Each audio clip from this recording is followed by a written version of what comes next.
gonna paint my calipers. Hola! Today I'm gonna show you not only how to paint your calipers, but how not to paint them. I've been wanting to paint my calipers since I was a teenager, but my cranky old grandpa told me not to. What the hell you want to paint your stupid calipers? That won't make your car stop any better. But Grandpa, it looks so cool, and all my friends are doing it. What are you, an idiot? You got hubcaps. So I have rims now, and I can do what I want, because I'm a big boy. But what color? Red? Yellow? Blue? Red, white, and blue? Easter? Red works. Yeah, it isn't unique, but I'm not unique. If I was unique, I wouldn't be driving a Mustang. I'd be driving a Toyota Camry.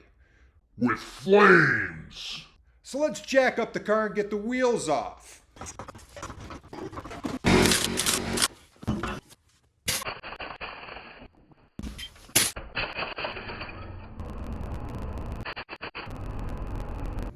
While setting the jack stands, one unexpectedly collapsed on me and pinched my thumb pretty good. It's not a very good story though, so I'm going to tell people I was injured in a back alley fighting off a group of attackers.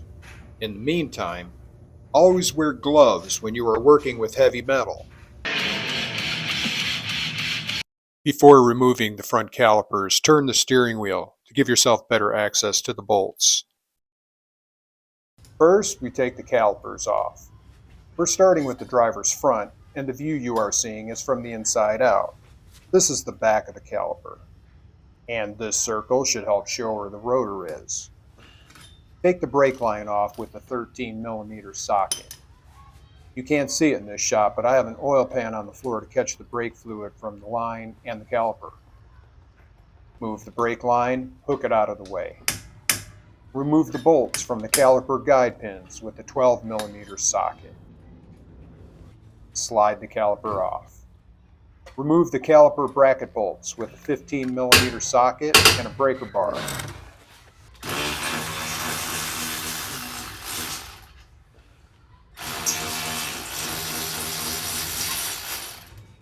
Remove the bracket. Before removing the back calipers, remember, release the handbrake. To remove the back calipers, start with a 13mm socket in the brake line. Remember the oil pan.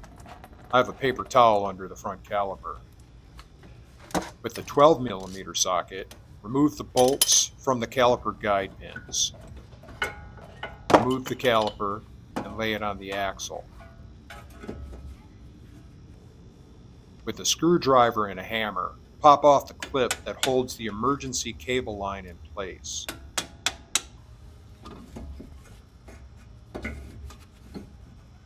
Pull the emergency brake cable out of the bracket and reposition the caliper so you can turn the brake cable anchor and remove it from the emergency brake mechanism.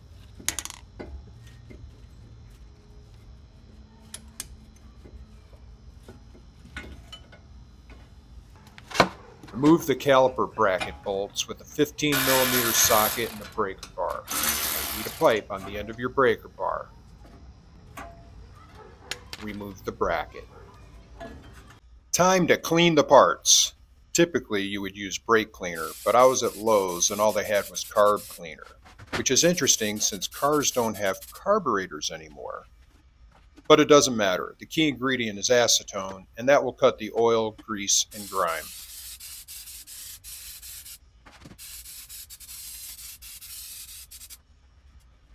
Wipe off the rubber piston boots. You don't want the acetone to soak in and dry them out. You want to use the pressure from the spray can to blow the grease off of the parts. This is how you get them clean. It's not like we're going to put them in the dishwasher. Well, at least not again. My wife got mad last time. Note that I'm cleaning the parts on this drip pan. Don't do this on the garage floor or the driveway. Well, at least, not again. The brake pad guides need to be removed. They will be replaced with new ones. After spraying, set the parts aside to drip and air dry. We want them dry before the next step. This job will require more than one can of cleaner. Here I have an actual brake cleaner that I got from the auto parts store. When finished, pour the greasy liquid into the drain pan that has been used for the brake fluid. After the parts have dried for about 10 minutes, go ahead and hit it with an air nozzle. If you don't have an air compressor, let them dry a bit longer. Remove the corrosion with a wire wheel. I'm using a corded electric drill motor for this because my cordless battery would not make it through this whole job. I'm using a thin, crimped wire wheel. The crimped wire is perfect for small parts and irregular surfaces. Knotted or twist knot wheels would be too strong and push the part around and not get into the crevices. The wheel is brass colored, not actually brass. Brass is good for working with non-ferrous metals, which technically is what I am working with here. Mustang calipers are made of aluminum, but steel is a better application for aluminum. This is a cup-style wire wheel, which helps get into the small and hard-to-reach areas. I have 20 minutes of footage of me cleaning the parts, but I think you get the idea. Moving on! Use isopropyl alcohol and lint-free rags for the final prep. Wipe off the remaining grease and any residue from the wire wheels.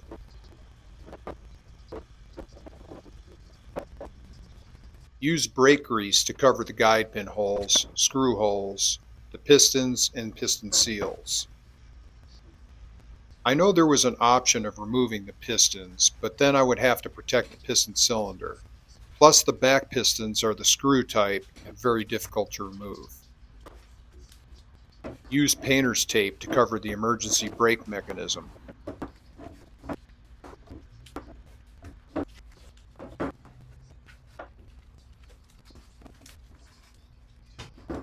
Let's talk about paint.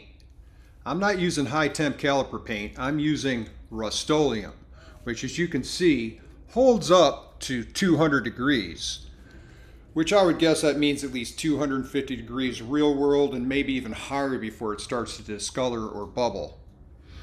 How hot do calipers get? Up to 250 degrees, calipers are considered to be within safe temperature range. 250 to 330 is still safe for braking, but at this range, proper brake system ventilation is advised. Vented rotors should be good enough, but if your brakes are getting this hot, you might want to get slotted rotors. Don't get drilled rotors. They look cool, but they're weak, and they crack. At 370 to 450, calipers are running hot, and the integrity of the seals can be compromised. 450 to 536, this is too hot, and it could cause damage. Some of those special paints require baking, and it's all kind of unnecessary if you're not doing circle track racing. I'll update the description below and do a follow-up video if I'm wrong, but a lot of people online have found the same thing. Primer, up to you. For $6 extra, I figure what the hell, and it can help where I didn't clean the parts thoroughly. It has the same temperature rating as paint, so it should work out fine.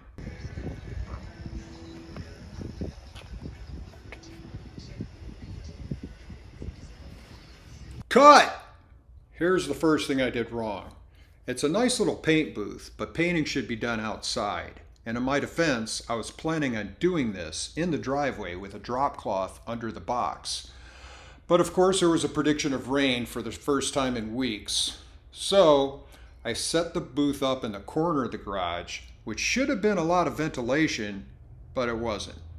I have a shop van, and that should have been set up above the booth pointing out the door. I think that would have helped a lot. So in the meantime, the air was blowing into the garage and back into my face and all over me. So what else did I do wrong? Should have worn a face shield, painter's cap, maybe even some disposable coveralls.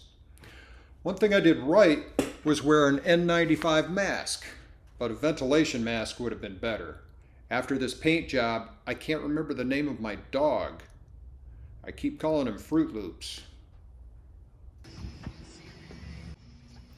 These 2x2s cost me $1 a piece at Lowe's. I'll be hanging the parts from these boards with baling wire. I've mentioned it before, but if you don't have baling wire, buy some.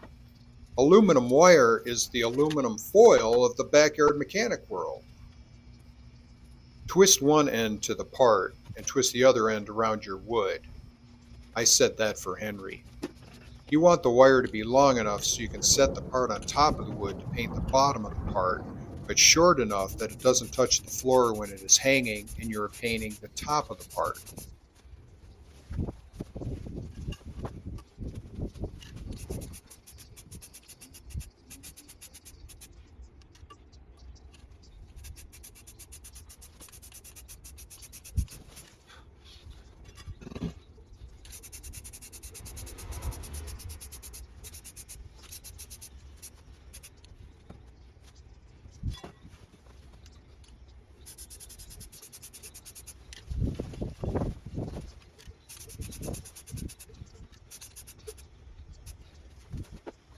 I have a second area set up for drying while I paint the other parts. Repeat the process for all the parts.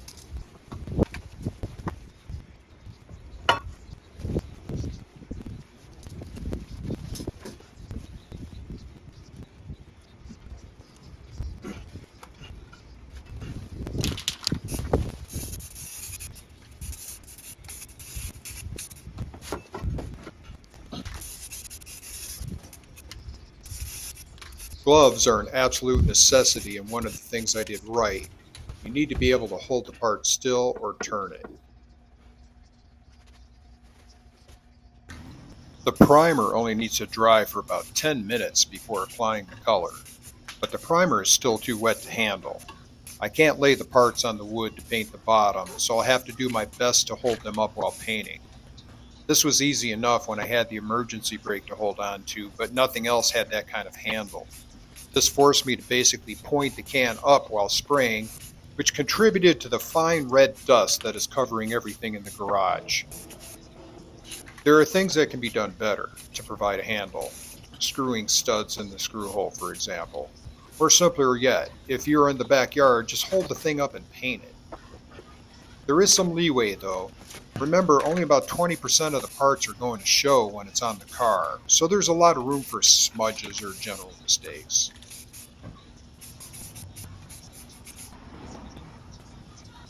Here's another mistake I made, believing Rust-oleum's comfort grip was comfortable.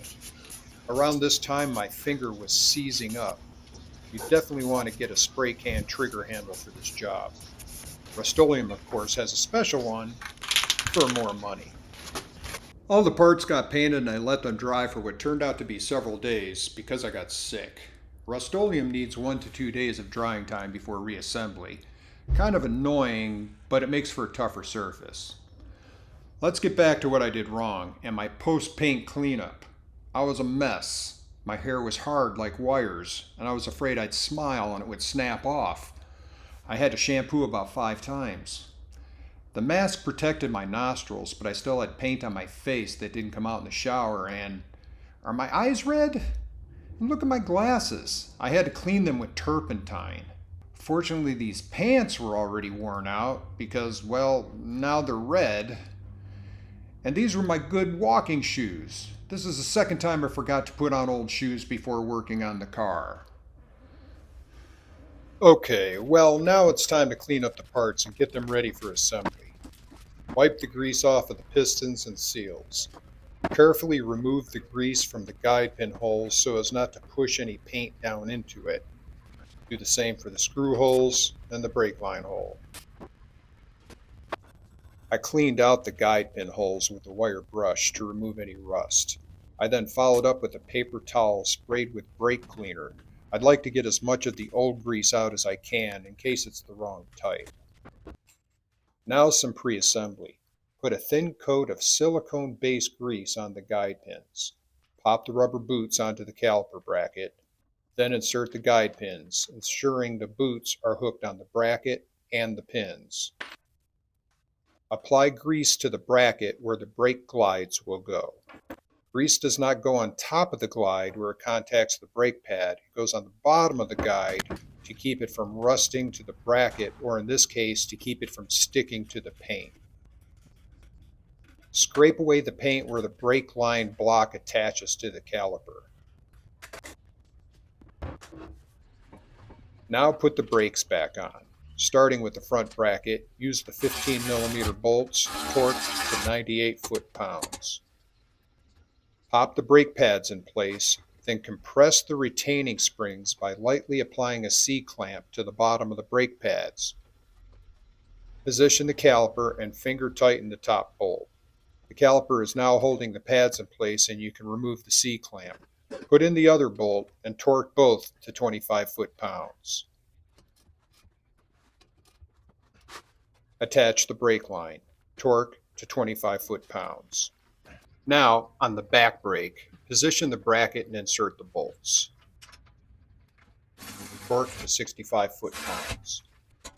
Next, attach the brake cable by inserting the cable anchor sideways into the hook of the emergency brake mechanism and twist the anchor into place. Set the caliper on the axle. Pop the brake pads into place.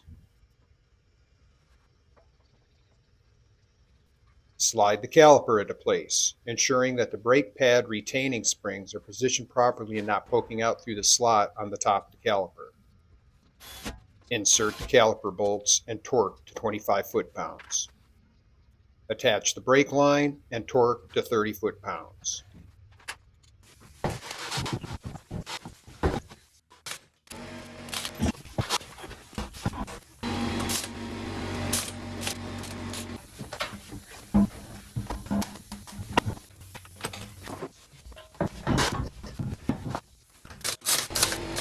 And done. The whole job took about 10 days, which includes getting sick with the flu in the middle of it. But it's a good lesson. Always be prepared that these jobs will take longer than planned. But it was worth it.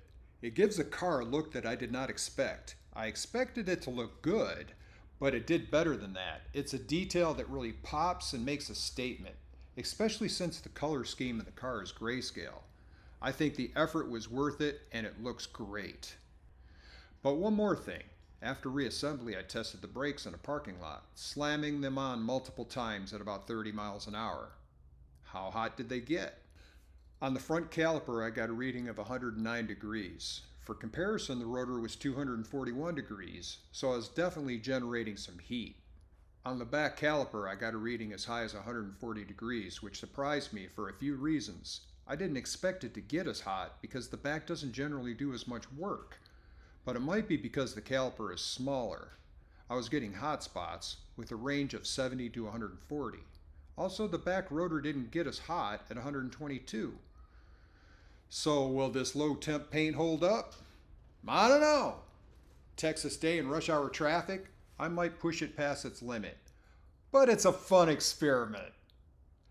But enough of what I think. My biggest fan is online now. Hey, what do you think? Thank you, biggest fan, and thank you for watching. Please hit like and subscribe. I'm a small channel starting out, and a simple thing like that boosts me up in the algorithm to where I don't have to beg for likes. I don't want to beg to be liked. Mom, why don't you like my videos? The button is right there.